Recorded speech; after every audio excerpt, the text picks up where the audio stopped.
Good evening, everyone. Today, 8th March, the whole world celebrates Women's Day. The theme of the International Women's Day 2021 is Choose to Challenge, inspiring all women to take the challenges. First, let me wish a happy Women's Day to all the beautiful ladies present here. Let's start. I would like you all to close your eyes. Okay? You can't see me right now. Keep your eyes closed and picture an engineer. Everyone got a picture in your head? Okay. Open your eyes. I would be glad that if you can raise the hand, but it's okay. Just think about what I'm saying now. How many of you pictured a guy sitting alone at a computer or supervising in a site, a field? If I can read your mind, I'm pretty sure most of you pictured it like that. Is there anyone who pictured someone who looks like me? A woman? If you didn't picture it like that, okay, it's alright. I get it all the time. Usually, when I tell people who ask, what are you doing now? I'm very proudly saying that I'm an undergraduate engineer. And they look at me and say, oh no, really? What do you do? Oh, wow, you must be some kind of genius. Like that, a lot of surprising faces. And you know what my favorite is? You can't be a girl. Like seriously? The truth is, I'm a female undergraduate engineer and I'm a minority. Sri Lanka has a female population of 52%, more than half of the Sri Lankan population, but only 9% of women engineers in the workforce. At the university level, generally, all other fields are dominated by women except the engineering and technology fields. We can see the same situation in the industry as well. So, why does this matter? Why do we care? Let's just have the men do all the engineering. Theodore von Karman stated that scientists discover the world that exists. Engineers create a world that never was. So, just think what will happen to the world if it only created by one gender? No, it wouldn't be a perfect world. I leave this question for you to think about. So, to promote engineering and technology among young women engineers and to increase the participation of women in the field of engineering, IET Young Professional Sri Lanka Network decided to launch Young Woman Engineer of the Year 2021 for the consecutive third time in the Sri Lankan history. Introducing an award of this kind was a part of an initiative to address the female shortage of engineers in the industry and inspire the next generation of female engineers by recognizing and celebrating their remarkable achievements and talents. We are ready to select the best potential young woman engineer of the year 2021 and to crown a role model in the engineering industry. Today, we have Ms. Laura Gill, Chair of the IET Young Professionals Committee, as the keynote speaker of the event, and Engineer Dr. Llaith Liyanage, Chairman of IET Sri Lanka, as the guest speaker of the event. On behalf of the IET Young Professionals Sri Lanka Network, I would like to warmly welcome you all to the event launch of Young Woman Engineer 2021. The concept of the Young Woman Engineer Award was originally taken from the program of the Young Woman Engineer Award organized by the IET UK. In the year 2017, the first ever Young Woman Engineer Award ceremony in Asia, grand finale of IET Young Woman Engineer 2017 was successfully held on 4th of December 2017 at Hotel Galadare by gracing the event with the presence of Dr. Ida Ridihoff, Country Director of the World Bank, as the chief guest, and engineer R.L. Hathur Singha, First Lady President of IESL, and Professor Ms. Indra Dayavansa, First Lady Chairman of IET Sri Lanka Network, as the guest of honor of the event. Let's go back to the year 2017 and recall the memories of the IET Young Woman Engineer 2017, which is a milestone event in IET YP history.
competition of Young Women Engineer 2017 award is a great initiative by IET Young Professionals. The initiatives by the institutions like this will be very important to make more and more lady engineers into the system, and especially the contributions of the lady engineers, and especially the role models we have like president of ISL and the general managers of Ceylon Electricity Board, and they have done a yeoman service to the country, and we want more and more lady engineers coming into the system and making this country a better place. I'm so happy about the talents of these young women in Sri Lanka, and especially engineers. They can do a lot to the society at large, and this is a great opportunity to all the young engineers to show their talents and to show that their capabilities to the younger generations and to take them to the right direction of development of Sri Lanka. It's nice to be a part of this. Thank you for inviting me for IET Young Woman Engineer of the Year 2017. I enjoyed listening to all the presentations, and it is very insightful to see how young women, 5 of the young women that we have, their achievements and how they overcome their challenges. So it's very happy to witness that, and I'm sure that this event will be the cornerstone of young women engineers in Sri Lanka in the future years to come. Thank you. Hi, I'm Seshika, and I'm this year's winner of the Young Women Engineer Award. I'm really glad, and I thank the organizers for organizing this amazing event and for introducing recognition for women in engineering in Sri Lanka. One of the main things in motivating younger girls to join an engineering career is to provide them with recognition and appreciation for the brave steps that they take to join this male-dominated workforce. So I am really glad, and thank you once again to the organizers for organizing a brilliant event, and I hope to really take this message of women in engineering to the society around us, and I would like to promote this competition among my fellow engineers and fellow women engineers as well. Thank you very much once again.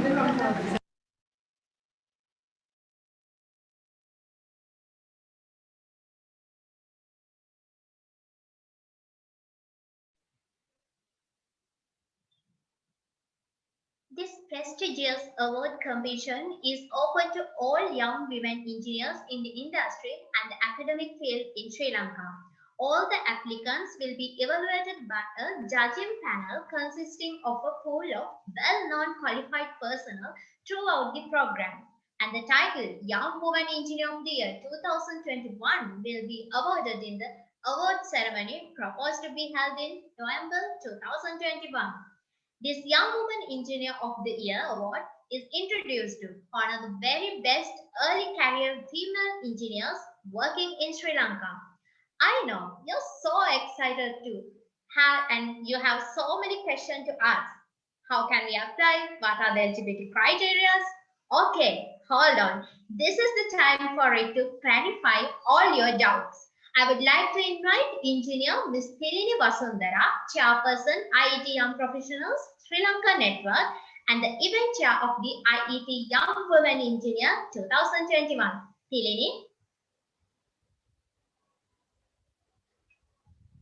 Thank you, Hansika.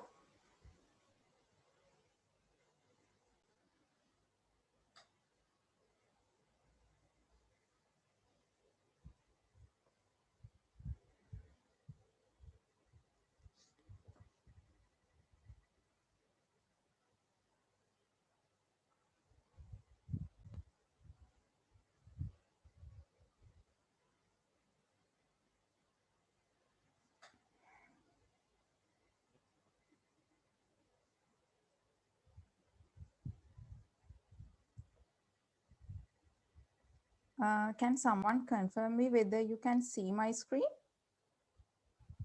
Yes, Thilini. We can see the screen. Okay, thank you.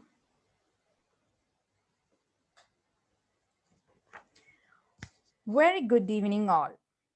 For the consecutive third time, IET Young Professional Sri Lanka. We are ready to crown the best potential engineering woman as the Young Woman Engineer of the Year 2021. This prestigious award competition is open to all young women engineers in the industry and academic field in Sri Lanka.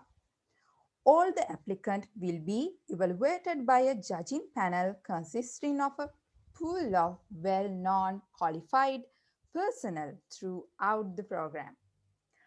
Are you an early career professional below 35 years by 30th April 2021? Practicing engineering in private sector or public sector organization, or as an entrepreneur in Sri Lanka? Do you choose to challenge? Then we are looking for you. Let's see how can you know more details and how to apply for this STEAM award. If you visit our IET YPSL YW blogspot, you can see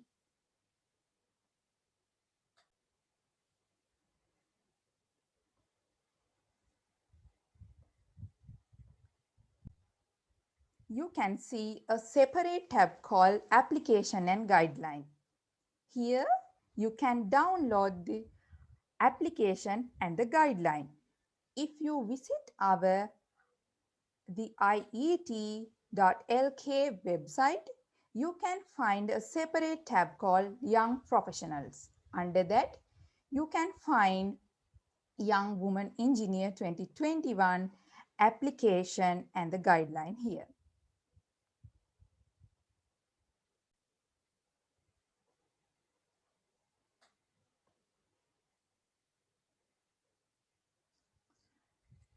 Apart from that, you can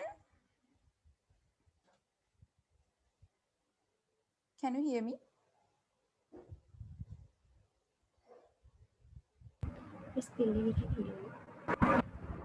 Okay.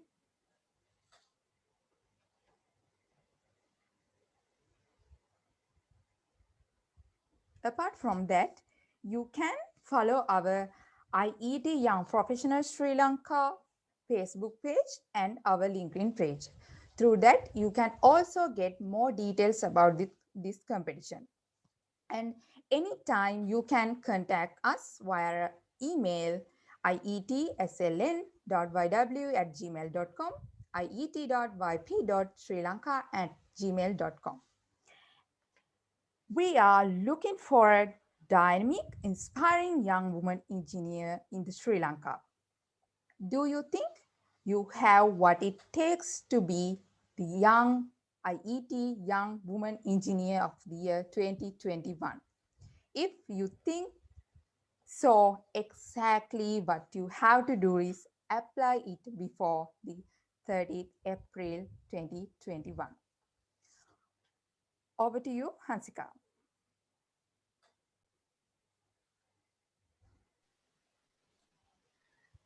Thank you, Tilini. For the second time, IET Young Professional Sri Lanka Network launched the Young Woman Engineer of the Year 2019 at members launch in IESL premises on 8th March of 2019. The grand finale of IET Young Woman Engineer of the Year 2019 was held on the 17th of January 2020 at Hotel Galadari, Colombo. The event was graced by a few eminent personalities in the field of engineering. Engineer Pramila Sivaprakasha Pillai, the first lady engineer of Sri Lanka, as the chief guest of the event, Professor Niranjani Ratnayaka, immediate past president of the IESL, as well as the emeritus professor in the Department of Civil Engineering, University of Moratuwa, and Ms. Amar Singh, lead of the Sri Lanka Resident Mission of the Asian Development Bank, as the guest of honor for the event. History takes time, and history makes memories, and memories are special moments that tell our story. So, this is the time to tell our story of the young woman engineer of the year 2019.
is a very happy day for me because one of our engineer, Mrs. Sarah Marsuk, has elected as a young engineer for this IET forum. So it's working as in a coal power plant is a difficult task, but she has a very good courage and he took this challenge and he worked very successfully, and he took all the challenges in the power plant. Is working as same as all other male engineers. So I wish her very best future.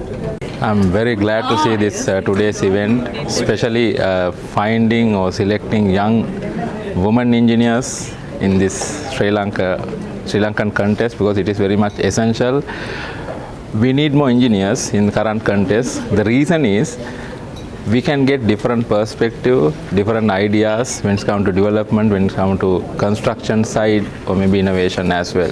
So I think having more women in the engineering community, we can design, we can build our engineering products in more appropriate manner, more closer to the society, more closer to the usefulness of the society. So I think by doing this kind of event, we can encourage young girls, young engineers to come forward and showcase their talent.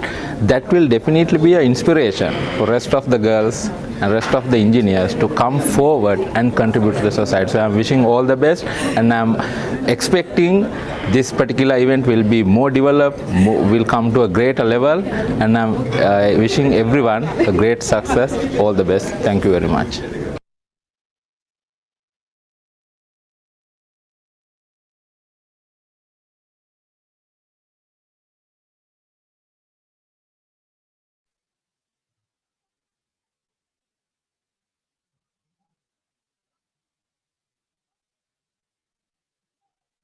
Now, I'm really excited to. She lives in Switzerland and originally from Barcelona.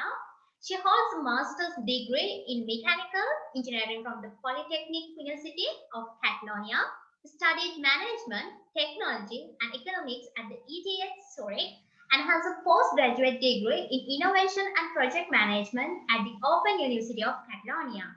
She is the IET YPC Young Professionals Committee Chair and responsible to lead the YPC toward the success and achieving the overall mission and vision, contribute to the IET wider strategy, and deliver a tangible output of the value of young professionals. She joined the IET after being the present around the world, Europe, Middle East, and Africa regional finalists, and has been an active volunteer since then. Before becoming the chair of the YPC, she was a member of the Europe, Middle East, and Africa Communities Committee and Young Professionals Communities Committee for 3 years each. During this time, she got to know inspiring members and volunteers around the globe and was able to learn from their needs and work in projects to develop services to help them in their professional and personal journey. She is the head of the exploration at Thought Diagnostics, helping teams to develop customer and patient-centric products and services through deep expertise in design thinking, lean startup, and agile coaching. She has the overall responsibility for executing the earliest phase of the innovation process to fill the innovation funnel. This includes idea generation, prioritization, leading innovation projects using human-centered and agile approaches, and transfer of developed concepts. She is a highly engaging facilitator, passionate about helping people overcome their challenges and create new opportunities for them. On the weekend, you will find her hiking in the Swiss Alps or reading a book with the latte macchiato. So, without further ado, help me to welcome our keynote speaker, Laura Gill. Thanks a lot, Hansika, for the introduction, and thanks, Celine, for inviting me today. It's a pleasure, and I'm very excited to be here and share a bit about my experience and try to inspire you a bit about my journey. So let me present my screen. Okay, so now you should all be able to see my normal screen, like the presentation one. Yes? Yes, Laura, we can see. Perfect. So yeah, it's a pleasure for me to be here, and thanks for the nice introduction. And maybe I will start about, so I'm currently at the IET, I'm in the Young Professionals, I'm the Young Professionals Committee Chair. And maybe some of you might wonder, and what do we do? What is the Young Professionals Committee? So I would like just to start by sharing this mission statement, which it's really resonates with the statement of the IET, and also one of the reasons why I joined also the organization, which our committee, we're a global committee around the globe, and our mission is to inspire, inform, and influence the global community of young professionals, engineers, supporting and promoting the technology innovation to meet the needs of the society. And my whole presentation, you will see that some of those topics are also part of my life. So apart from the IET and all the other things that I'm doing, you could really see these things about inspire, influencing, innovation, and helping society. So this is one of the things that really drives me. And I found this quote also in the internet, which said, like, when you are pursuing any career, really, but especially in one in technology, find your passion and don't let anything stand in your way. And I think like that's for me one key thing that since I started studying and in all my positions I had in my career and also all my volunteering engagement, it was about what was my passion and what like everything that I was doing was really helping to fulfill this passion. And that's how I became successful, and that's how I was able to serve the needs of the people around me. And in order to share a bit with you, I also found another quote which says that stories enables us to see through the eyes of the other people and open us to the claims of others. And I would like to share a bit of my stories, since before I started engineering through the latest thing that my current position where I'm now, just that you can see it through my eyes of the journey I went through. And so I'm able to share with you some tips and also even like some experience I had in the journey. So let's start. So the first story I want to share with you, it's when I was just 16 years old. And in Barcelona, where I was in, we had to choose which it's not a bachelor, it's before the bachelor already in the high school, for which discipline you should choose, right? And I really want to go for technology and engineering. And I remember that time, and that quote was from my father, who he studied economics and law, and he said, Laura, you should go for social science and go for economics because I think it will be easier. I think like engineering, it's too complicated. So I really don't want you to go through a very complicated thing. So like he was really afraid that I would not be able to cope with engineering. So he was really suggesting me, maybe go for economics and you will be good, right? And on that side, I had my mother, who she really saw my passion I had for math and chemistry and trying to solve these complex problems. And she's like, you will not be happy with economics and social science. If your passion is about engineering and STEM, you should go for it, and you are fully capable of doing that. And here my first reflection is, wherever you are, and especially women, also men, but like with women, like it's this about like self-confidence. And sometimes if we have people around us that tell us, you really can do, if it's your passion, we believe in you and go for it, no matter what it is, we'll be here supporting you. It really helps like advancing this movement. So that was for me one of the key lessons, so that maybe if it would not have been for myself really believing on what I wanted to do, and or my mother even, who's saying, you go for your dreams, maybe I would not be an engineer, right? So like this importance of having this surrounding around you. And also now you as well, do you empower other women around you? Like I know like several local networks, they go to schools, they go to high schools, share their stories, explain that you can really do it. Of course, engineering, it's not the easiest thing, but if you really like it and you put effort, you can go through that, right? And it's so cool, and you can do so many things when you have this degree. And it's about like this showing the joy to this to girls and young women that can really make a difference. So that's today it's the International Women's Day, and we start with this choose to challenge, right? So also I choose to challenge you to really go think about women who might be in similar situation that I was in that time, and then empower them and try to support them to go through engineering. Okay, the second story, it's about me being in university, right? So like some of you might be university students, maybe some of you are already engineers and more experienced, less experienced. So let me share about like what engineer has taught me, and also beyond the technical know-how. Because in engineering school, and I'm mechanical engineer, but I also learned about electronics, electrical, a bit of computer science. It was a very broad degree. So we learned about very technical things and technical topics, which maybe later on you realize you don't apply them, all of them, in your career, right? Or when you start working, you really need to start from scratch and learning all these topics from scratch. But what really engineering career taught me, it was about that we know how to understand and solve problems. We have this can-do attitude, and it's for me like every time like I see a problem or see a challenge, and it's about give me any challenge and I will solve me, give me any topic and I'm not afraid of it, because we have gone through so many challenging things from broad of subjects, and we managed to go through it. So it's like this ability of problem solving, analytical problem solving, but also soft skills in working in groups, and also saying can-do attitude. Yeah, let's do it, let's make it possible. Which, don't underestimate that. It's really, really, no matter where you are, and you can at the end, maybe later in your career, you will be a manager. You might say like, I don't work with electrical circuits anymore, but you're still an engineer, and you will have that within you no matter where you go. And this quote, it was in my first year of university, one of my first classes of algebra. I had a professor, and algebra was really very abstract for me, right? Like a very challenging topic with those matrix, etc. And he put us a challenge in the in the blackboard, and then he asked like, yeah, you need to solve it. And it was very difficult. We didn't even know the theory, and we had to solve. And then he said, it's not supposed to be easy, and I should not give you the answer. You should come up with the answers.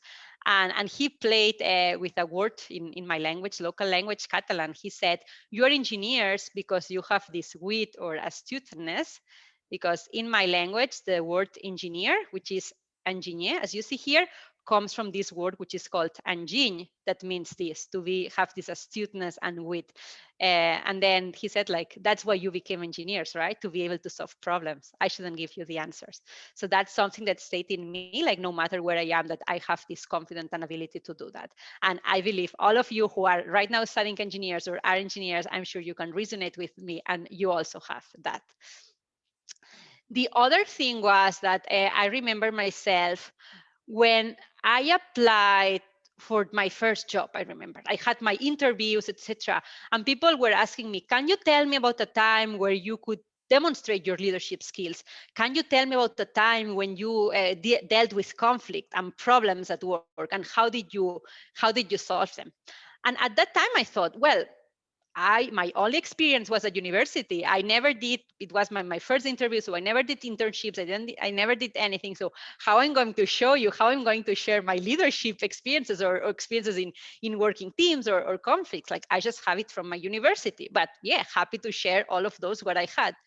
And here I was totally wrong, right? Because all these skills like teamwork, project management, conflict resolution, leadership, you are putting them in practice in university. And if some of you are still in university, you will see it, and maybe you don't recognize it, but then when you enter back in the workplace, you see that the conflicts that you have there are not that different than what you had back then when you were studying, right? Or this ability to work together with people from different backgrounds, maybe skill sets. Some people are more analytics, the others have other skills more on doing things, and try to leverage how can I get the best from everybody? How can maybe each person has the role so that we as a team, we work best? These are things that we already were doing at university, right? So it's like, don't underestimate that. And if some of you are still studying or still in university, really use that and use these opportunities to develop your skills, and don't wait until your first job. Okay, the other thing, and that's something I'm very passionate about, it's about go beyond the comfort zone, go beyond the status quo, right? So either if you are studying or if you are working, we know we are all busy. We are all very busy, and already our normal jobs or our normal studies already occupy a lot of time. But you can learn so much more, and if you engage with other opportunities, even outside studies and work, or even within work, even if you have a role, try to learn. Maybe you can help other people from completely different departments just to learn, to grow, and expose yourself to different experiences. So that's my IET journey, and I'm very happy about it. Like, the IET has brought so many things to me, and I wanted to share this picture. I didn't change much, so it's the same face, but it was 2014, so it was 6 years ago when I first joined the presentation, the presenter on the world competition, and I was finishing my master thesis back then. And yeah, I saw the post. It was an email from university, and I saw, you can apply for it, etc. And it was like, yeah, why not? I like presenting, so I want to see what I'm capable of. And I win several rounds until I went to the global final in London. But it was not only that. So it's like all the people that I met through the journey was great. All the conversations I had, and all this respect, mutual respect, and curiosity to learn from each other. I didn't see that before, right? Like, because it was the first time I was really exposed to really global people. And it's this, and it's what I wanted to say. In 6 years, I became from presenting in a competition to being the chair of the Young Professionals Committee on a global level, which is great. But it's not only where I reach now, but it's the whole journey. Like, I started on my local level in Switzerland. I was the only young professionals there, and I was with people with 20 years of experience, 30 years of experience. I was only 22 or 23 years old. And then it happened the same. 1 year after, I was in the committee of my whole region, Europe, Middle East, and Africa. I think I was the only woman back there. I think I was, when I joined, I was the only woman, and all the others were men. And again, all older than me, from 5 years older to 20 years older or 30 years older. And you know what I really liked and enjoy, and this is also what my confidence increased, that they were respecting me. They were valuing me for what I brought. I brought this freshness. I brought these new ideas. I had this experience, and I wanted to try out things and suggesting. They all listened to me. So me being only 23 years old, with professors from Bahrain or Cyprus, like people from different countries, and much more experience, that they were just listening to me and saying, yes, what you say makes sense. And that's where I realized, yeah, it's good, right? So like, it was also the people that surrounded me that increased my confidence. And I say, yeah, my ideas are valued. I'm adding value here that I can help the whole region. So this was, as I said, the whole journey was a very positive experience through Hood. And yeah, the last picture is just like one of our last meetings when we could meet in person 1 year ago in London with again, a diverse committee from different ages, from 18 to 34. And yeah, and we do the same. We all respect each other, no matter where you come, no matter if it's your first time in the committee or your third time. Your ideas are equal valued, right? And we should listen to each other. And this is what I found. And one key thing that I find very important is about give back and use your magic to serve and inspire others around you. So everything I got, even when I just joined and I said people were listening to me, or people were teaching me very amazing things, like, you also don't need to wait until you are 40 years old to start giving back. You can do it very early on, and you can give back to people in high school, people in university. Doesn't matter, right? Even like people who are engineers or outside, right? So here it's very important, and I want to emphasize that all of you have superpowers. All of you have something unique, and something that many people would benefit from it. So also, please use the time now to reflect, and even after this session, about what are my superpowers? What are things that people could really benefit, and I could help others with? And these are examples. And one thing that I discovered, and that I was very good at, and it's the topic where I specialize myself also at work, is the whole topic of design thinking and human-centric design, and doing innovation, not only focus on the technologies, but focus on the needs of our users and our humans and people. And I discovered I'm very good at training and giving trainings to others.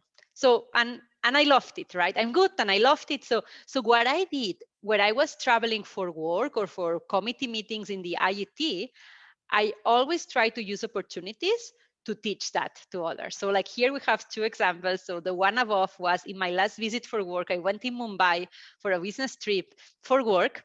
And then I could work with an on-campus with a young professional network in Mumbai. And I gave like a big design thinking training to I don't know, there were over 50 people there in that room and also passionate and all so grateful that I was there. And I was even more grateful, right, to see this energy back. And the same below, like it was from one visit that we had from the committee in Mauritius, where we were trying to take decisions and work on things from budget for the network. And I thought, yeah, but I don't only want to do that. I also want to impact the people there, right? The people in the the studies, the engineers, etc. So that's what I did. And also this quote here, it's very important to me. That's the vision that I created for this year. So each chair of the year, we can create what's the vision for your year. And this year for me was about, I want to deliver tangible outputs of value to young professionals. So no matter what we do, like please like try to deliver those tangible outputs of value. Because if we're a global committee and we are all very motivated people, and if we only discuss on strategy, but we don't deliver this value, then I don't know, like there's so much missed opportunity, right? So like, let's try to deliver the value while we demonstrate the impact that we do in the overall strategy. Because believe me, young professionals, we are the future of society, that's the future of institutions. So that's what I also like trying to do to show everything that we're doing. Yeah, another thing it's about, okay, whatever position and role you have, you can make impact. So maybe because now it's about the Young Women Engineer Awards, right? And some of you might say, oh, but my position is not that impactful, maybe as other positions, or I should wait to lead maybe a very big projects, like, I don't know, like a big electrical implementation project in the city to ensure that I'm making this impact. And not at all. So it doesn't matter, right? So like you are an engineer, right? So you have these problem solving skills and you're there in a position in your role, you will deliver value. Doesn't matter if it's a smaller scale or a bigger scale, but that's what really matters. How do you use your skills to serve the people around you? So yeah, I say like here, women in STEM, also men, so every profession in STEM are very fortunate to contribute to this bigger purpose, right? Because that's what we do. We serve to society. We serve advance the world, advance very technical challenges, and all of this all together. We will bring it together. So, and this quote, it's from me. So it's from my example. And when I started in my first job, I worked as a product manager, which was like really technical product manager working with engineers closely for creating solutions for piping systems. So those piping systems would go into chemical plants, water treatment plants. Also then later on, I went into gas and water delivery. And then my goal was to ensure that they were safe, that there was no leakage, like chemical leakage, that maybe if it would drop, it could cause an explosion or people could just have harm, right? Because these were substances that were not safe. Also, they were efficient. I went into innovation there in the whole piping system area, and I was working about how can we ensure that all these water treatment plants save energy and they work in a better way and like consuming less energy, and that it all becomes more intelligent about what you need to do, right? So there, in that topic, I was really contributing to safety, to energy efficiency, to consume less energy, at the end to the planet, right? And sustainability. And I was not doing that alone, right? At the end, it's all teamwork. I was working with experts in jointing technologies, in materials, in electrical, in also IT, production, all people together to go through this vision and solve those problems. In my role where I am, and I changed industries, so from more industrial manufacturing, where we were working with piping systems, also with vehicles, like we wanted to do lightweight cart, lightweight transport, or also like mechanical, very light mechanical machining solutions.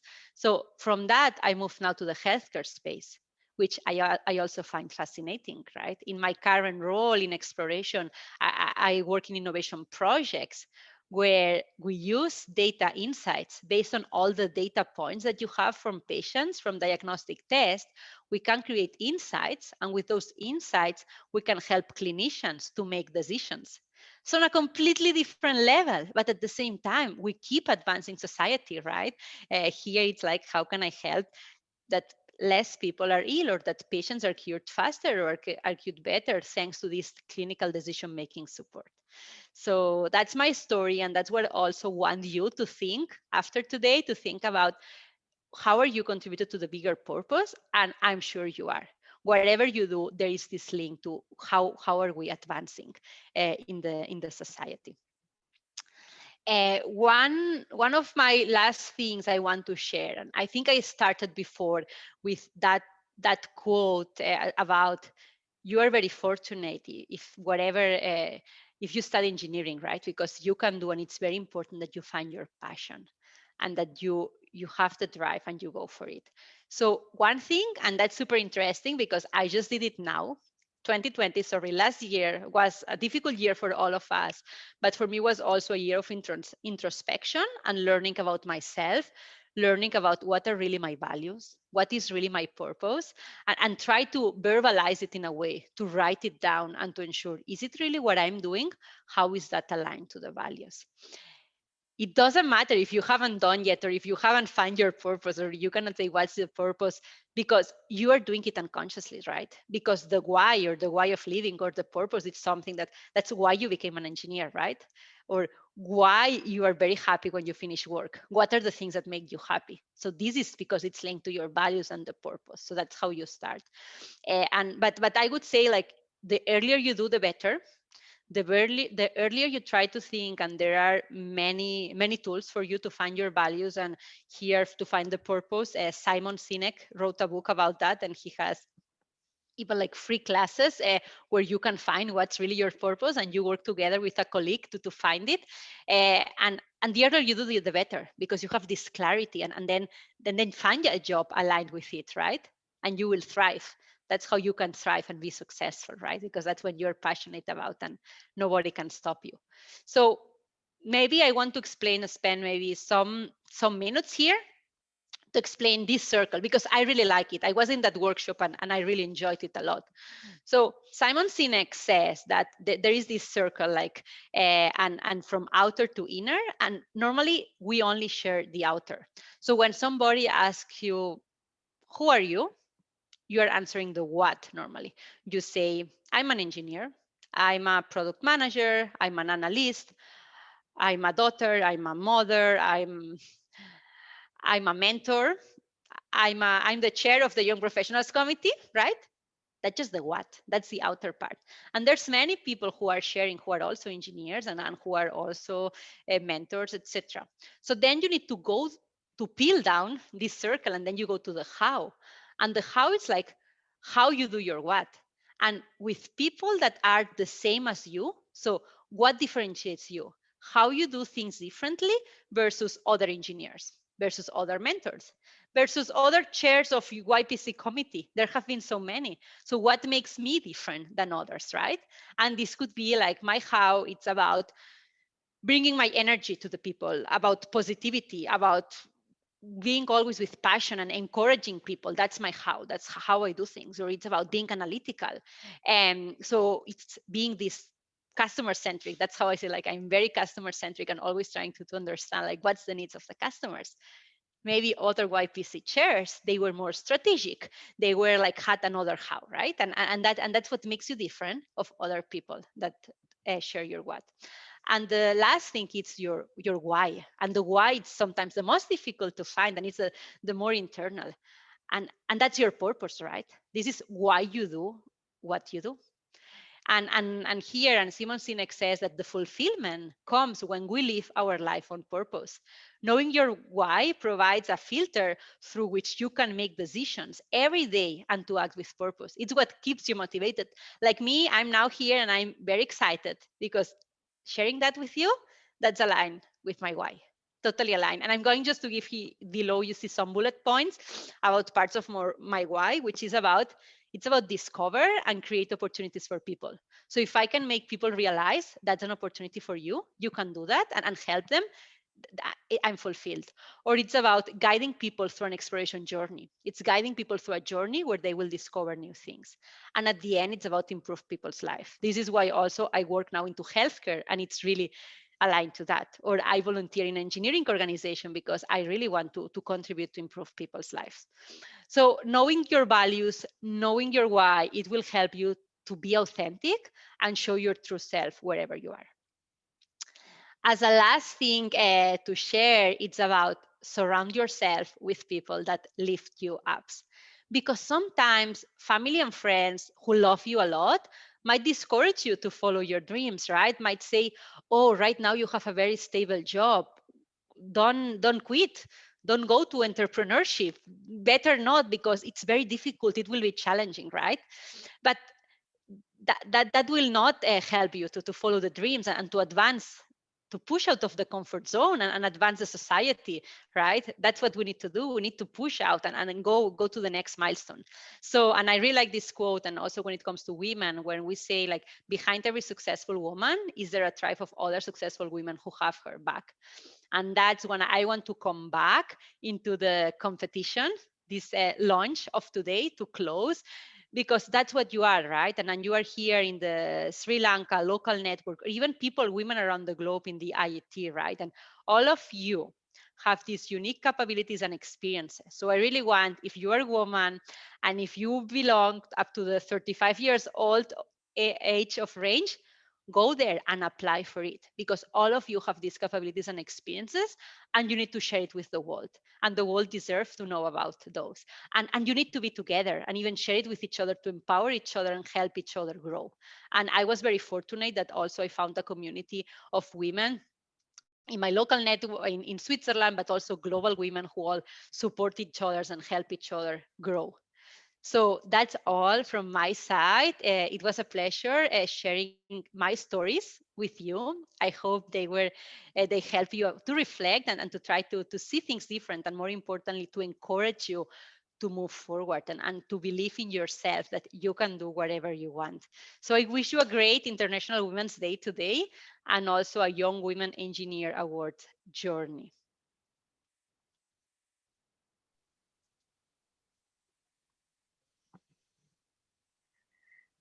Thank you, Laura. Wow, I must say that your journey is really inspiring us. So it is time for us to raise the questions. Our keynote speaker is pleased to answer your questions. So feel free to unmute the mic and raise the question, or type in your questions in the Zoom chat box. So let me ask the first question, Laura. How did you manage the time that doing your job, studies, and all the IET things and all the things? How did you get to manage your time? Yeah, that's a very good thing, because that's a thing I always struggled with, because I'm so passionate about so many topics, and every time I just want to engage in many other things. So I need to prioritize. So I think like this about knowing what's my purpose and knowing what are the things that I want to follow really helps me to say no. So in order to manage my time, I also need to say no to certain things to really focus on those things, do it well. So right now, if I'm working and at the same time I'm in the IET.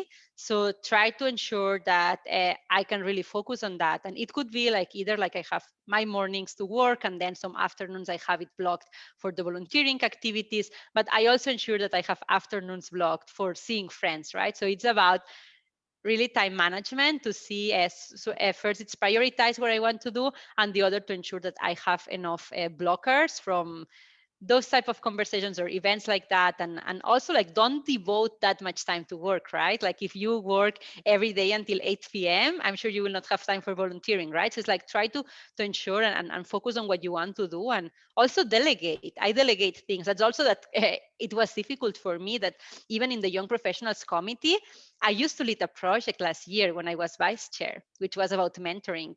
And I would have loved this year to also lead the project, but it was about, no, I cannot do it because otherwise it will be too much. And we have so much talented people who could lead the project. So it's like, let other people in the committee leading projects, and then I can focus on sharing and bringing the people together and helping on another level. So that was also something that helped. Yeah, thank you for your answer. And yeah, it's for the other participants. If you have any question, you can raise. One question from me, Laura. What is the biggest challenge you face when you working with that Europe, Middle East, Africa Communities Committee? Because you are the only woman in that committee, no? What is the biggest challenge you faced? The biggest challenge I faced, and it's interesting because it was not that much on working with the committee members, because as I said, it was full respect. So here, like really, like everybody wanted to listen to me. I think maybe it was about trying to change how we were doing things. So that committee was set up to especially like manage budget requests from the local networks, like trying to ensure that everybody gets the money for their events, revise the events that they do. So sometimes I felt like maybe the pace or the things that we could do much more, right, than doing that. And then like trying to propose maybe adding more things to the committee, or saying, okay, maybe we can also create toolkits to support, or we could also do that or empower that. And you could really see that it was slow, right? So like that's maybe what I found, like this slowness, that from having an idea and say, okay, let's try to change and add more things, to then execute. And it was not only on the committee, because in the committee it's sometimes like, okay, yes, maybe, but some said, yes, let's do it. It was then we had to cascade it down to the chairs of each local network and trying to ask things from there, right? And they were not used to that, because now they had to work more with us, and then some didn't even answer, and some didn't reply to emails or didn't want to meet. So and this is like the challenges that I found, from having great ideas and trying to change things to then putting it into execution was not that easy. And then sometimes you frustrate yourself about, oh, I wish it would be a bit faster, but that's okay. You need to have patience and believe in the cause, and play this long-term game, as I said.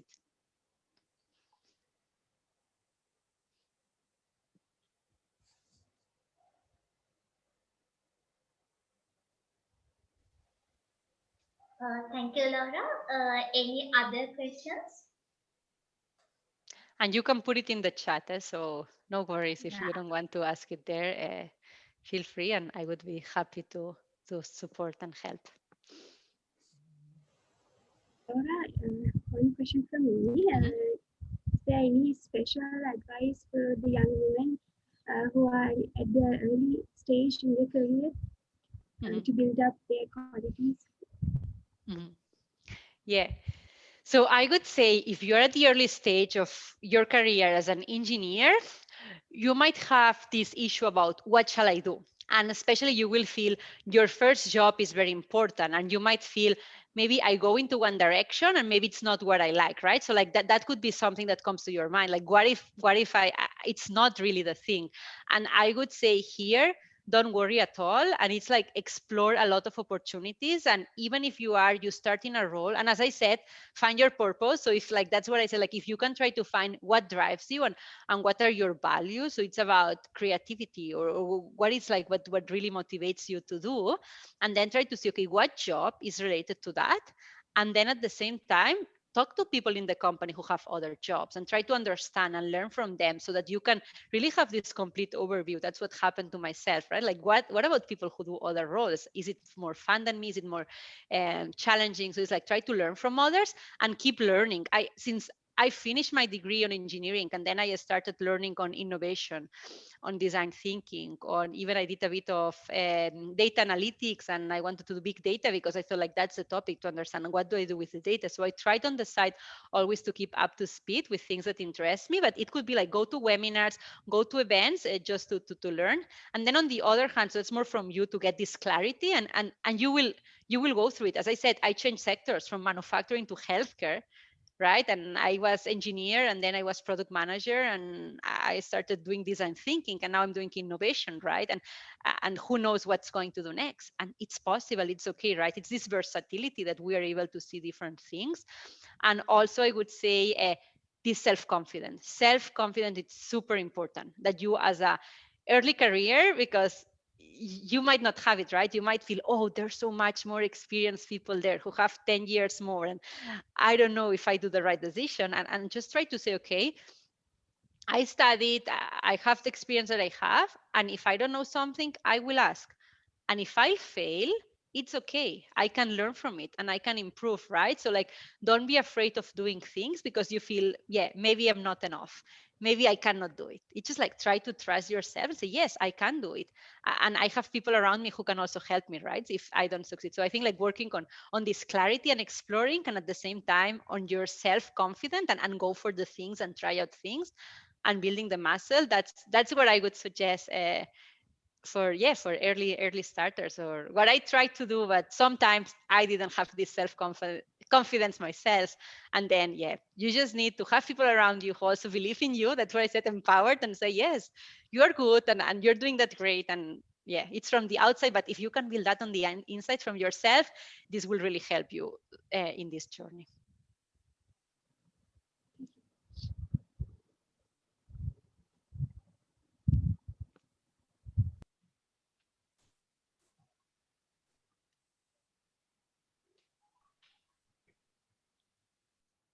Hello.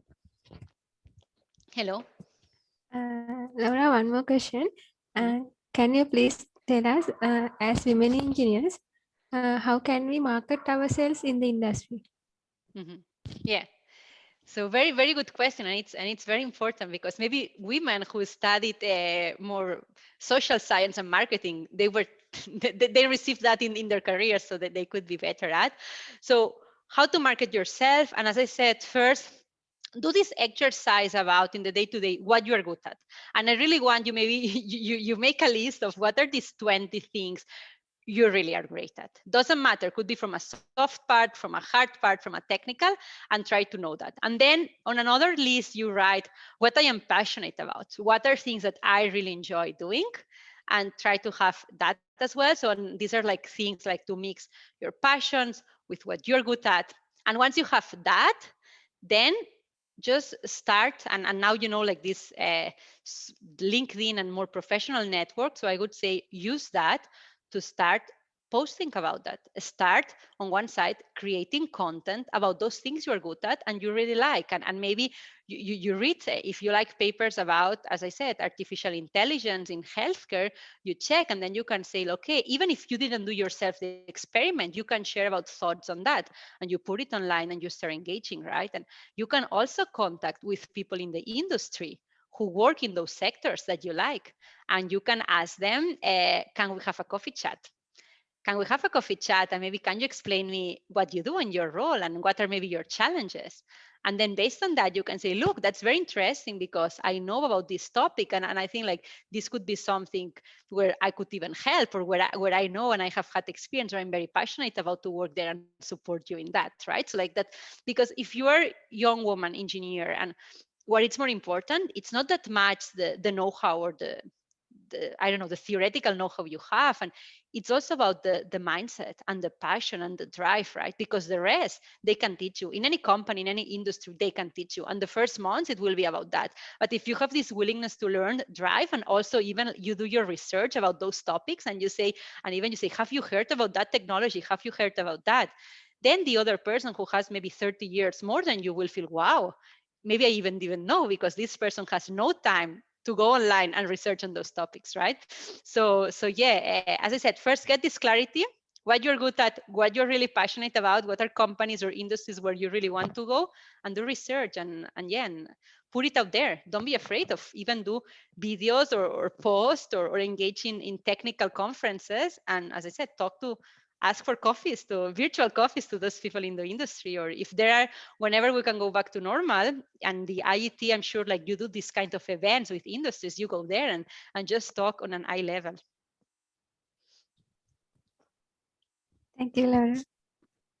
Welcome.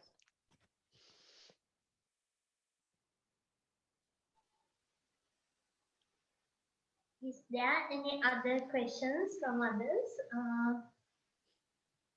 No questions in the chat box. Since there is no question, I would like to rise on behalf of men here. Actually, it's a really inspiring session, not only for the girls, but also for us as well. So I'd like to bring our thanks to Laura on behalf of IET Sri Lanka. Thank you. Thanks a lot. And I'm happy I could also inspire you. As I said, many things apply for both gender independent. But yeah, as today is International Women's Day, and it's very important that we help each other, and we encourage women that we can be successful, and we can move many things we desire. So yeah, but totally right. At the end, it's all together, right? We all need to work together for a better future. But thanks a lot for the nice words. So I think that's all. So let's move with the session. Oh, there is another question. Oh, chat box.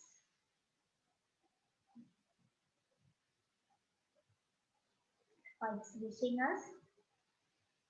Okay. So I think success is not about how much money you have. It's about the difference you make in people's lives. Laura, I think you are a successful lady who makes difference in a lot of people's lives. Thank you so much for your inspirational speech, and thank you so much, Laura, again. So, a winner is a dreamer who never gives up. On 17th January 2020, Engineer Sahara Mazrou, electrical engineer at Ceylon Electricity Board, was crowned as the Young Woman Engineer 2019. Unfortunately, she was not able to attend the event lunch today, but let's see her message to the inspiring young women engineers who are going to take a part of the Young Woman Engineer 2021.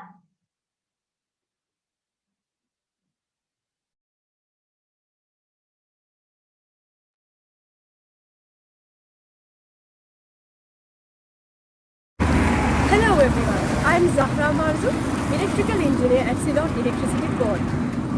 I was one of the finalists of the IET Young Woman Engineer 2019 award and the winner of the same year.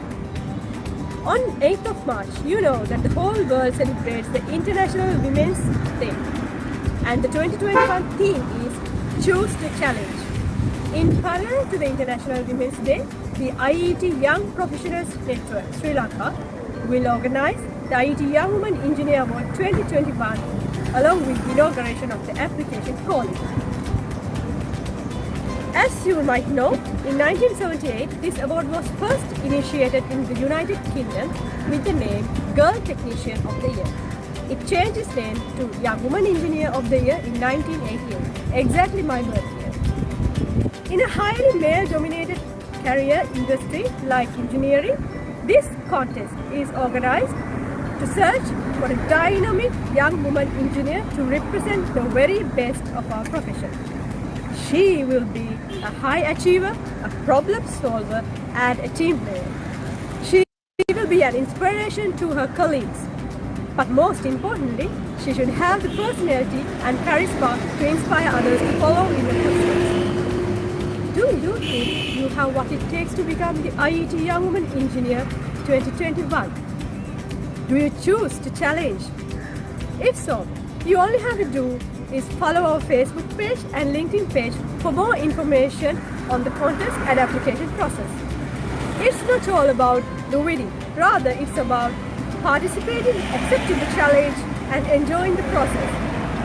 I wish you all dynamic, inspiring young women engineers a delightful contest.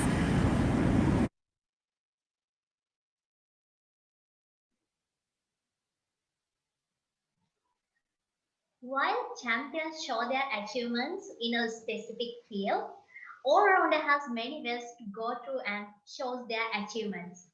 If I introduce our guest speaker in one word, he's an all-rounder. It gives me a great pleasure to introduce our guest speaker, Engineer Dr. Llaith Liyanage, Chairman of IET Sri Lanka. Engineer Dr. Llaith Liyanage is currently working for the United Nations as the National Program Officer at International Organization for Migration, which is the UN Agency for Migration, managing the Integrated Boat Management Project, Vessel Management Project, and a few related other projects. Dr. Liyanage has obtained bachelor's and master's degree in electrical engineering from USSR with excellent grade. He is a postgraduate diploma in maintenance engineering and management from India with merit, a computer studies master's degree with first class honors from University of Essex, UK, and MBA in e-governance from the University of Monaco with straight A's and a GPA of 3.97, and a PhD from the Faculty of Engineering and Environment of Northumbria University, UK, in the area of online learning. Dr. Liyanage is a chartered engineer of the Institution of Engineers Sri Lanka. He is an author of 2 books, 1 book chapter, 1 peer-reviewed journal paper, and many conference papers presented and published locally and internationally. Dr. Llaith Liyanage is Fellow of the Institution of Engineering Technology, IET, and has been serving as an EXCO member since 2006. He is the chairman of the IET Sri Lanka Network and nominated as an international professional registration advisor by IET UK. He is also a member of the Institution of Engineers Sri Lanka, British Computer Society, Computer Society of Sri Lanka, and Institute of Supply and Material Management. Dr. Liyanage has not only excelled in academia but also provided his all-round talents by being an outstanding sportsman. He has represented the Sri Lankan school hockey team and played cricket, football, table tennis, badminton, and carom, and done athletics too. Currently, he is acting president of the Table Tennis Association of Sri Lanka.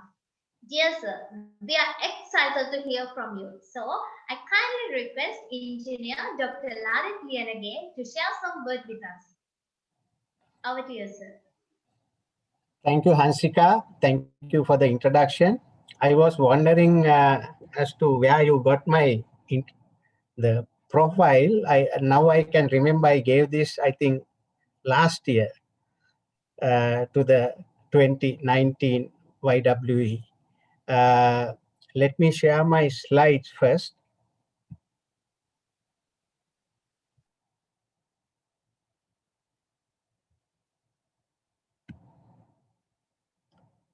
Hope you all can see.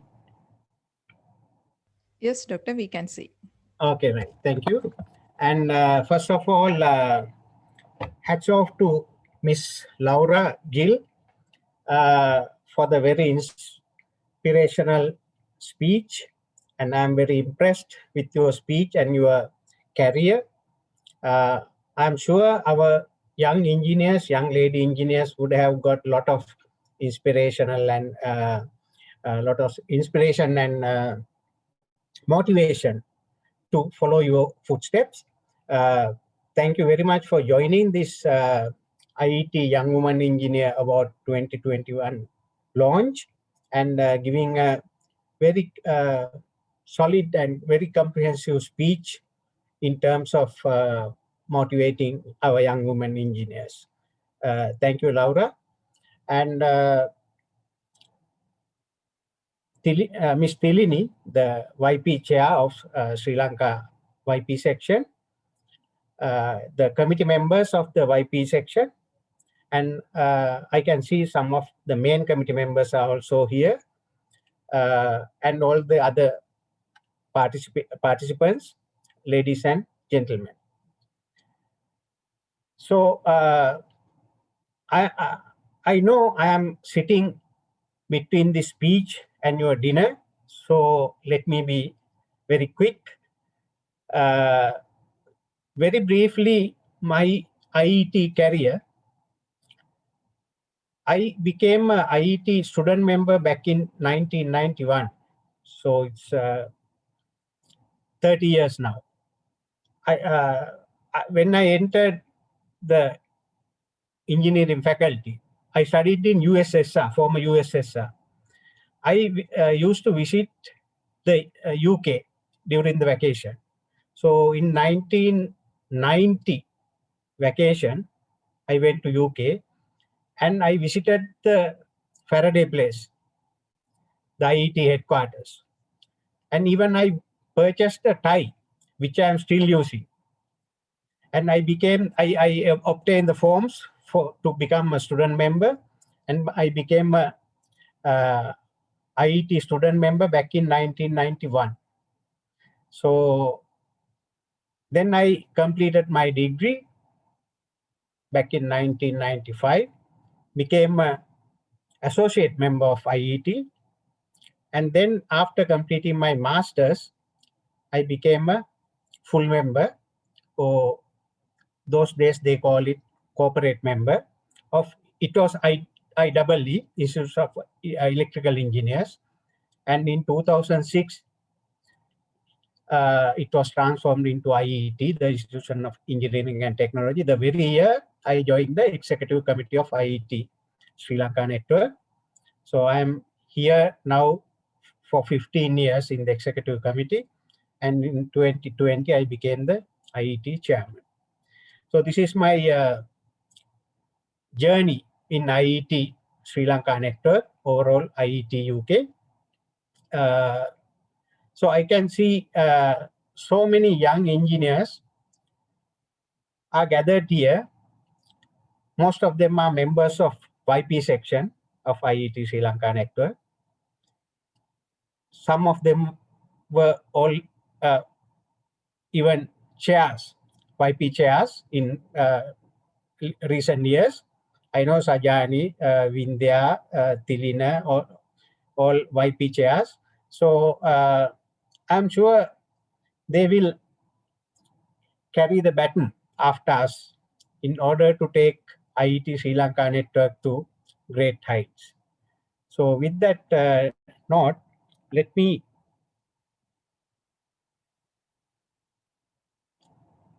take you to the summary of 2017 and 2019. Of course, you saw videos of those two events. My take from these two events were, I was very happy to meet these great women engineers in Sri Lanka, especially Miss Dr. Premala Sivaprakash Sekara, the first lady engineer in Sri Lanka, and then two IESL presidents, Miss Lanka Hatur Singh and Professor Niranjala Ratnayaka, and also ADB country representative Miss Manjula Amarasinghe. So YP section was able to appreciate these great engineers in these two editions, 2017 and 2019. And also we had World Bank country director, Dr. Ida. It was one of the great things I managed to see in this contest. And I was a member of the panel of judges in both occasions, 2017 and 2019, through which I was able to listen to all the participants who came for the interviews. Of course, we could select only 5 for the finals, but even in the preliminary rounds, we were able to listen to many inspiring stories.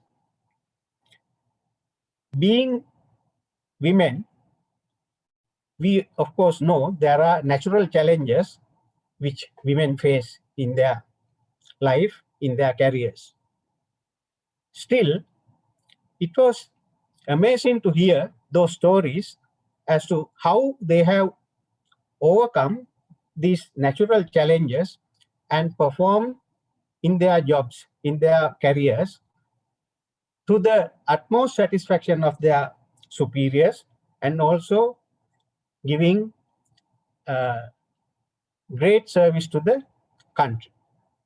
So it was a good experience having listened to all these participants in the preliminary rounds. So I congratulate all the participants of 2017 and 2019 editions, and of course finalists in both editions, and also two winners, Ms. Seshika Fernando from WSO2 and Ms. Sarah Marsu from Ceylon Electricity Board. Congratulations. And the ladies who were behind these two events, one is of course Sajani, who was the YP chair in that year, and also the current chair was also great strength of Pila. And all the committee members, I congratulate for conducting very successful, very glamorous events in 2017 and 2019. This event, although conducted by YP section of IET Sri Lanka Network, we as the main committee consider this as a benchmark event. So thank you for organizing this event and initiating for the third year, and I hope there will be a lot of excitement in coming months, and when we go for the grand finale in November, we will see so much of great ladies gracing the event, as well as the finalists will have a big competition. So, as mentioned by Hansika and the previous speakers, of course, Laura and Tilini, the objective of this event is to promote young girls taking up STEM education and subsequently becoming engineers. So I wanted to take some information about the Sri Lankan context of STEM, as Laura talked about STEM in the global context, and what we are facing in the STEM education in terms of girls' enrollment. Girls in STEM and how Sri Lanka is faring. Let me give you a little background. The overall scenario is Sri Lanka is a leader in gender equal education in the developing world, right? According to World Bank statistics, primary and secondary school enrollments and completion rates are similar for girls and boys. And girls have higher enrollment and retention rates in upper secondary and tertiary education. So this is the general scenario. Sri Lanka is also good in gender representation in the broad field of STEM education. And according to UGC statistics, 49% of females of undergraduate enrollments in STEM subjects in local universities in 2017 in comparison to a global figure of 35%. So Sri Lanka is doing very well in terms of STEM subject enrollments, 49% as opposed to 35% of the global figure. And girls do better than boys at school and university exams in general, right? This is the overall picture. And in early stages of education, girls outperform boys in mathematics and science, right? So these are the statistics, the real Sri Lankan context. However, there is a problem. There are significant gender differences in enrollments exist within STEM fields. So this failure to sustain the initial educational advantage, I mentioned to you in the previous slide that girls outperform boys in the early stages, but my first bullet point says there are significant gender differences in enrollment. So we have failed to sustain these initial educational advantages in key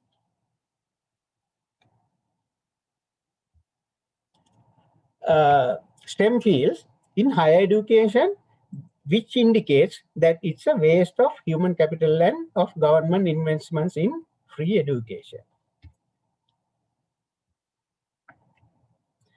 Sri Lanka has large labor shortage in science and technology. Is the current scenario. This highlights the importance of attracting capable females. You can see the statistics, 54% of 18 and above population is girls, right? So when we don't take that early advantage, when we fail in that, it accumulates as a result, it gives you some sort of disadvantage in the labor shortage. If we had kind of taken that advantage, the female portion, the female percentage in the labor market would have been higher. STEM-related skills will be important for upcoming technology-driven fourth industrial revolution. We all know fourth industrial revolution is basically going towards technology. So STEM-related skills will be very important.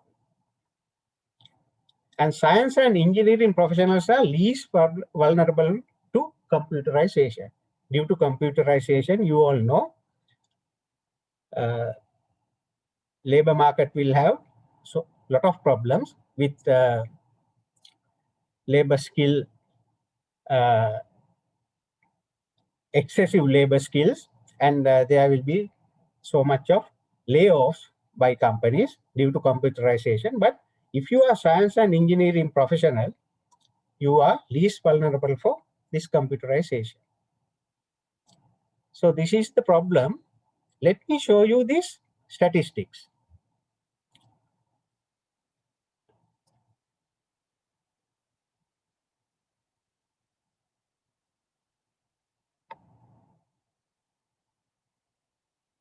You can see this is the enrollments in grade 12 in schools offering science by gender.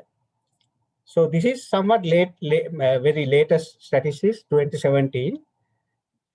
I want to draw your attention to the leftmost column, which is biological sciences, where female percentage is 70% as opposed to male 30%.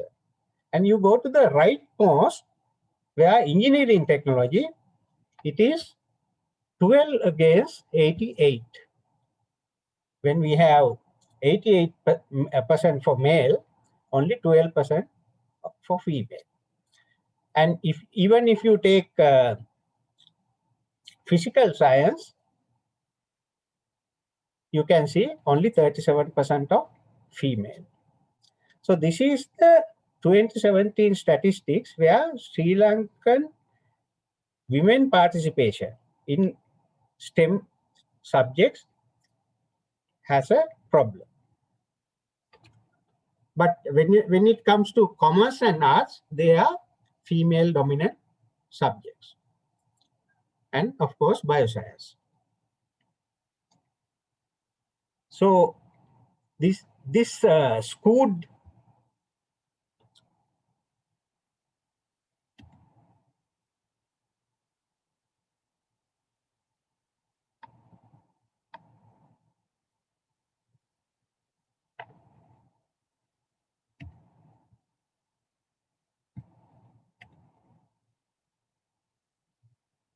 skewed enrollments in STEM highlights that the figure which I just showed you. It gives you girls account for 70% in biological sciences, and it's same in the art stream. Only 37% in physical sciences, and mere 12% in engineering technology. And so, please see this statistics. This is UGC statistics 2018 of university admissions. Now you see the problem in leftmost engineering. This is the undergraduate admissions by academic program, female share, 24% only in engineering, and computer science and IT 47%, technology 42%, whereas other allied health sciences 74%, medicine 60%, agriculture 69%, dental surgery 60%, veterinary medicine 66%. So you can see the problem. These are 2017, 2018 statistics. So now you can see there is a problem with STEM and girls. So the right objective of this particular contest, Young Woman Engineer 2021, is to address this issue. We want schoolgirls, more and more schoolgirls to take up STEM subjects and also ultimately becoming engineers. I think Laura and even Hansika, Tilini,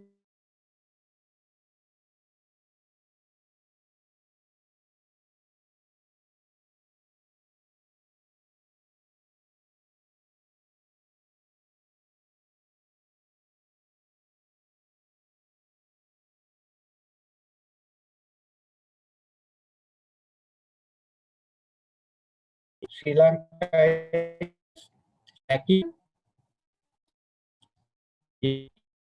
engineers in the industry. And the figures 1 and 2 indicate girls outnumber boys in both school and enrollments in the biological sciences, right? It was evident. And then far more boys in the physical sciences and related fields. At undergraduate level, the second graph, it shows 74% of females enrolled in the allied health science program, 60% in medicine, only 24% in engineering, and technology and computer science also remain below 50, right? So this is the very problem we need to address. Moreover, girls' representation in STEM, even in biological sciences, falls further at the graduate level, according to statistics. This is consistent with trends in other countries as well. The global context, I think Laura might agree with me. UGC statistics indicate female student completion a bachelor's degree in science fall to 60% now. Further, 42% at the postgraduate degree level, right? So these are the eye-opening figures. We all have to think and see how we can overcome these problems. Female engineering graduates remains in the 20% at the graduate and postgraduate levels, right? So there are problems. What could be the possible reasons? So there are limited opportunities. This is for both male and female students. Only 10% of public schools offering STEM education at the collegiate level in Sri Lanka. And shortage of qualified and experienced teachers for STEM subjects. And limited research. So the first 2 points apply to both boys and girls. The third point is limited research looking into reasons for underrepresentation of girls in STEM subjects. That is one of the reasons identified by the University Grants Commission. Evidence from overseas for female underrepresentation in physical science subjects suggests negative stereotypes about girls' competencies in mathematics, engineering, and IT. And we all heard how Laura started her engineering career, how her family initially, how they felt, and then Laura took the challenge. And this is the very story about most of the girls in Sri Lanka. So these negative stereotypes are very common, which is hampering girls coming into this field. there are social, cultural, and gender norms. I can very well remember at the very first interview when Sarah came, first round, she was explaining the challenges she faced in the society and in her family. Being a Muslim girl, she had a lot of challenges to carry on with her job. So we all, I think Mr. Senanaka is in the audience. Mr. Senanaka was also a panel member with me. And I think Mrs. Yamun, I saw her name. You all can remember how Sarah uttered her story. And we were really impressed as to how she took that challenge and carried on with her career. And today she is the Young Woman Engineer 2019, and she's doing very well in her job. So these are the barriers which all girls, most of the girls face as being girls, for being girls, right? And male advantage in cognitive abilities in the area of spatial skills. This is also another myth in the society where the males think that engineering subjects are for them. I am also a male, but this is the problem we all face in this country. So we discourage girls to take up these subjects, and we think they lack the spatial skills. And lower job prospects for female engineers. This is also a problem in the industry where, due to the natural challenges which women face, some employers, they prefer male engineers over female engineers. So these are the problems. These are the possible reasons where the very problem we talk about, the lack of lady engineers in the industry. So in order to overcome this, we need to look forward with some possible solutions. We need to distinguish between cognitive and cultural factors that drive female underrepresentation in STEM. So we need to do clearly distinguish between this, especially employers, the families, the parents, the administrators, the ministry, government. Everyone should look into this matter and take certain precautions and steps to remove this the gap and break down stereotypes and biases. So things like Sarah, Tilini, Ajani, they are doing very well in their industry, and also they try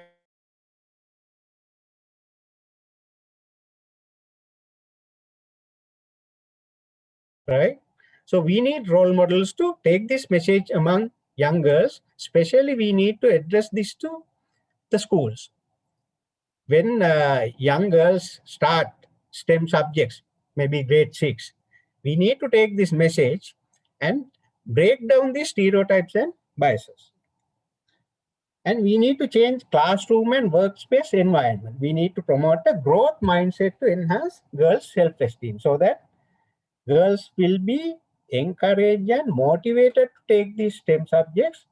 And as a result, we will be able to promote STEM subjects among girls, and we need to really take the advantage of their natural talent. The early stages, I have already shown you the statistics. They outperform boys in their young ages. But due to these cultural and environmental factors, they naturally take a step back, and they think, due to the pressure coming from the society, they think they won't be able to perform as boys, right? So improve cognitive differences such as spatial skills via simple training. So we need to organize simple training courses.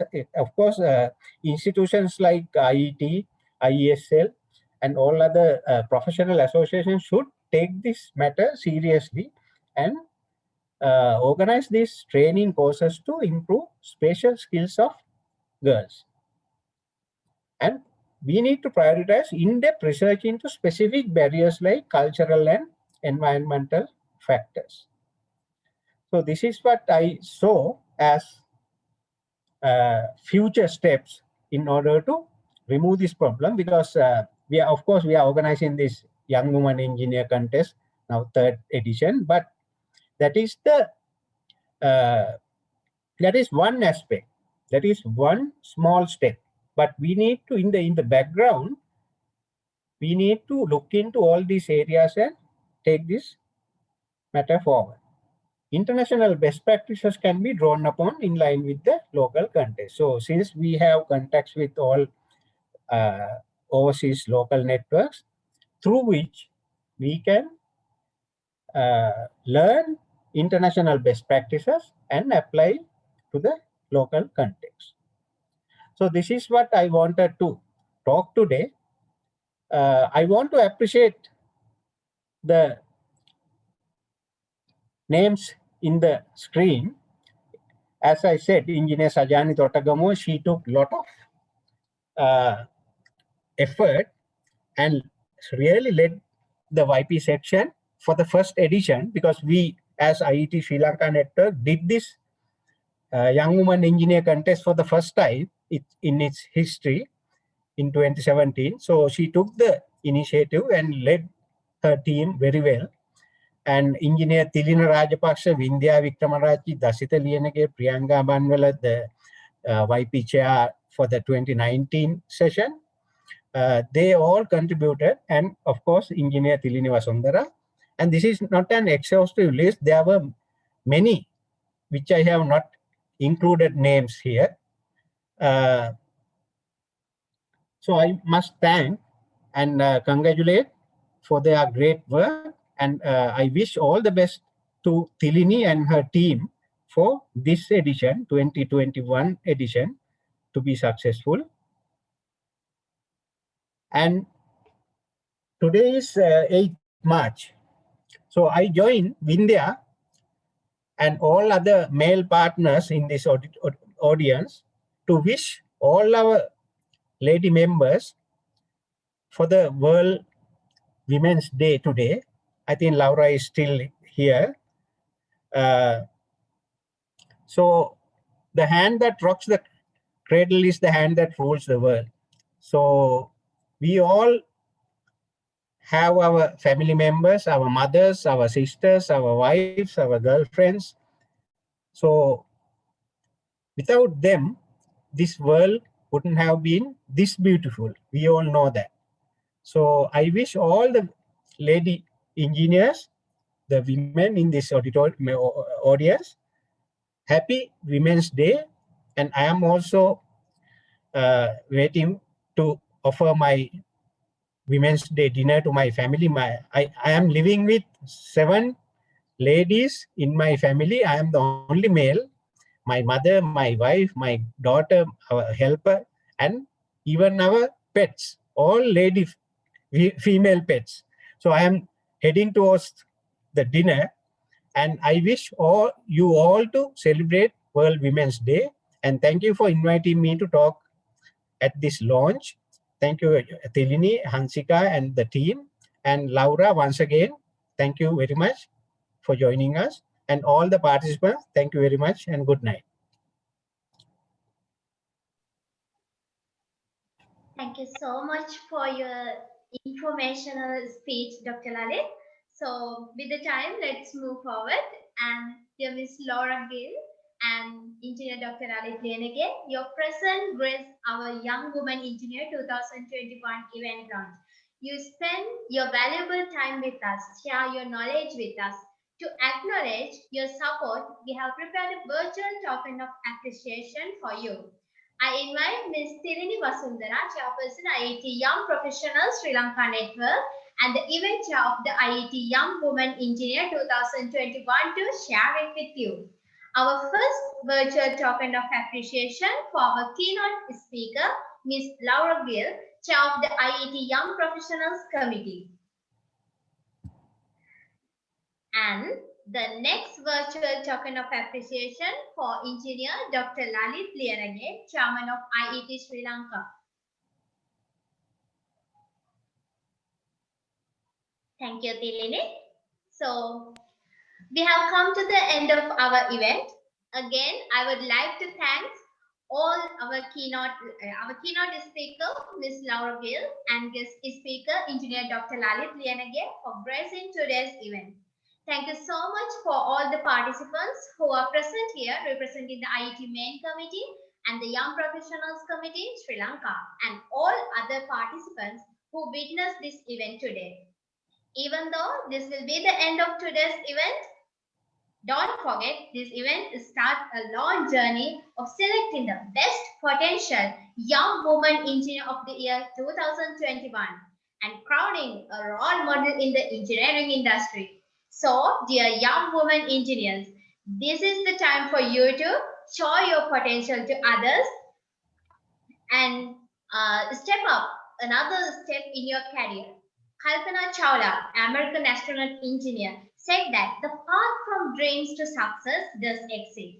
May you have the vision to find it and courage to get on it and the perseverance to follow it. Here it is. So think big, dream big, have a big vision to have a big success. Thank you and have a good night. Small announcement before the wind up. All, please can you turn on your video to have a screenshot memory for today's event.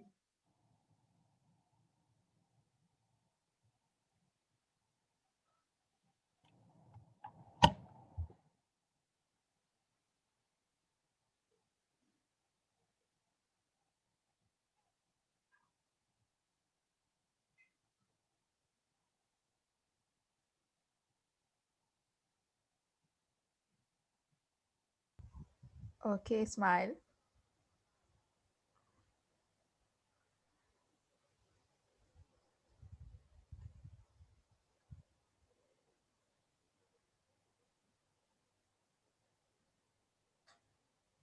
Okay, thank you everyone. Yeah, you should have taken one before. I saw numbers went up to, I think, close to 30, even beyond 30. Yeah. Good night. Thank you very much. Thank you and have a good night.